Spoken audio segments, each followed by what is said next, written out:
बाकी मैं आपको यही एडवाइस करूँगा कि जो भी लोग आपको ये कह रहे हैं कि आपको कम से कम 1 साल या 1.5 साल या 2 साल आपको देने पड़ेंगे तब आपका क्लियर होगा, बस उनकी बात ना सुनिए। अगर आप पूरे डेडिकेशन से पढ़ते हो और आपको मतलब अंदर से है कि आपको जॉब चाहिए ही चाहिए अभी, तो आप फर्स्ट अटेम्प्ट में क्लियर कर सकते हो।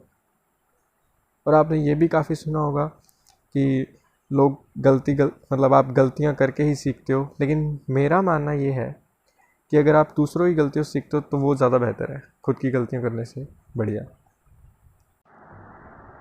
हेलो गाइस, मेरा नाम मोहित है और अभी मैंने IBPS क्लर्क का एग्ज़ाम क्लियर किया है और मुझे बैंक ऑफ बड़ौदा अलॉट हुआ है और ये मेरा फर्स्ट अटैम्प्ट था। और आज आपसे मैं शेयर करना चाहूँगा कि कैसे मैंने फ़र्स्ट अटैम्प्ट में ये एग्ज़ाम क्लियर किया। तो सबसे पहले तो मेरी ग्रेजुएशन 2019 की है और मैंने अपनी प्रिपरेशन जून 2019 में स्टार्ट की थी।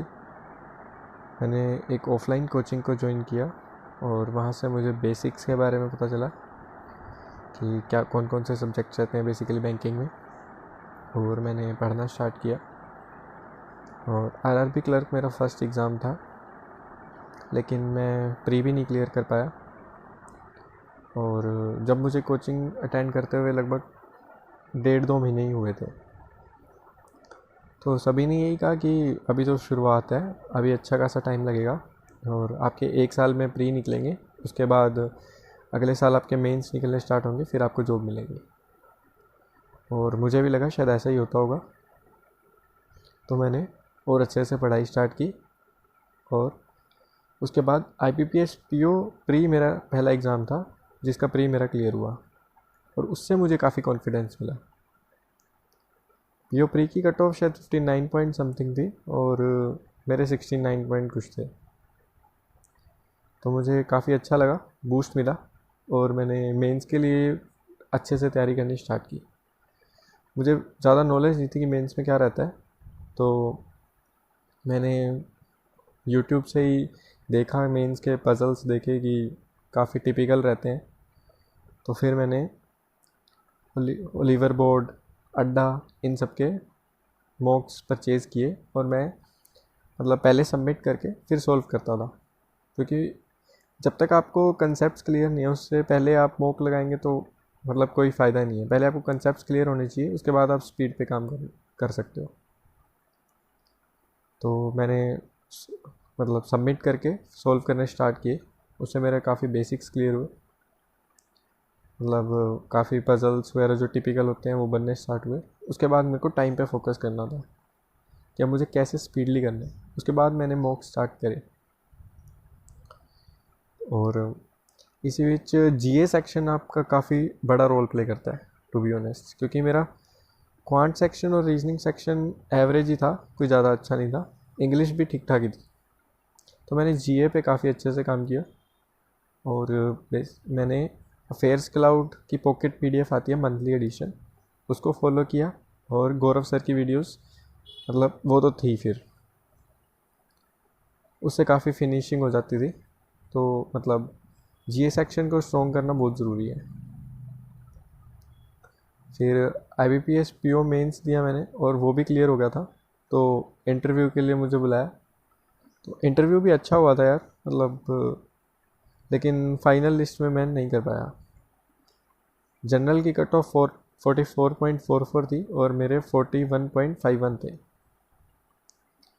और मुझे EWS के बारे में भी ज़्यादा नॉलेज नहीं थी और वो मैंने नहीं बनवाया था, और अगर वो शायद मेरा होता तो अभी तक मैं PO होता, लेकिन उसके बाद मुझे पता चल गया था और फिर क्लर्क मैंने EWS से ही भरा था और क्लर्क मेरा मेंस भी हो गया। तो जब अपना 11 बजे रिज़ल्ट आया था 20 मई को, तो मैं काफ़ी डिप्रेस था कि यार मेरा PO नहीं हुआ और मुझे काफ़ी ज़्यादा उम्मीदें थी। और जब 12 बजे क्लर्क आया तो मुझे काफ़ी अच्छा लगा कि चलो at least I got a job. इसी बीच मेरा LIC असिस्टेंट भी मतलब ओवरऑल क्लियर हो गया था मेंस का कट ऑफ, लेकिन 1.25 से GA का सेक्शन रह गया था।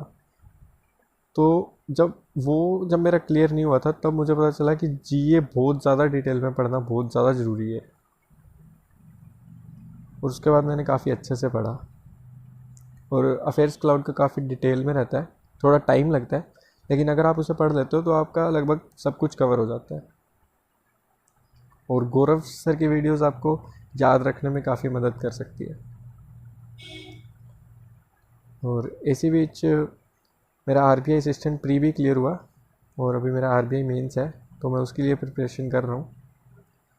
बाकी मैं आपको यही एडवाइस करूँगा कि जो भी लोग आपको ये कह रहे हैं कि आपको कम से कम 1 साल या 1.5 साल या 2 साल आपको देने पड़ेंगे तब आपका क्लियर होगा, बस उनकी बात ना सुनिए। अगर आप पूरे डेडिकेशन से पढ़ते हो और आपको मतलब अंदर से है कि आपको जॉब चाहिए ही चाहिए अभी, तो आप फर्स्ट टर्म में क्लियर कर सकते हो।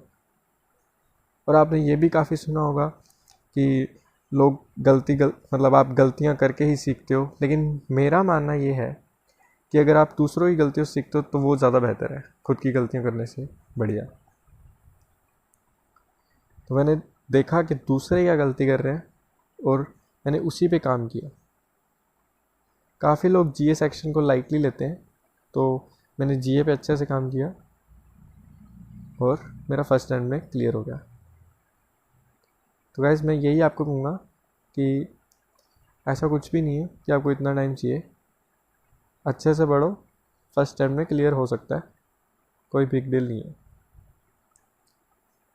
और अभी लॉकडाउन चल रहा है तो बस यही कहूँगा, घर पे रहिए, सेफ़ रहिए और पढ़ते रहिए। ये मत सोचिएगा कि एग्ज़ाम अभी कब आएगा कुछ नहीं पता, लेकिन आपको अपनी प्रिपरेशन पूरी रखनी है, क्योंकि जैसे ही लॉकडाउन खुलता है मुझे ये लगता है कि एग्ज़ाम जल्दी से जल्द होंगे। और साथ ही में मैं थैंक यू बोलना चाहूँगा मेरे पेरेंट्स को, जिन्होंने मुझे कहा कि तुम बैंक की कोचिंग करो और जिन्होंने मुझे राह दिखाई। और थैंक यू मेरे उन फ्रेंड्स को जिन्होंने मुझे सपोर्ट किया, मोटिवेट किया। और thank you to each and every person जिसने भी मेरा इस जर्नी में मुझे थोड़ी सी भी हेल्प की।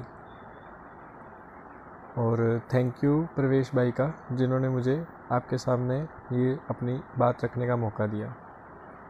Thank you.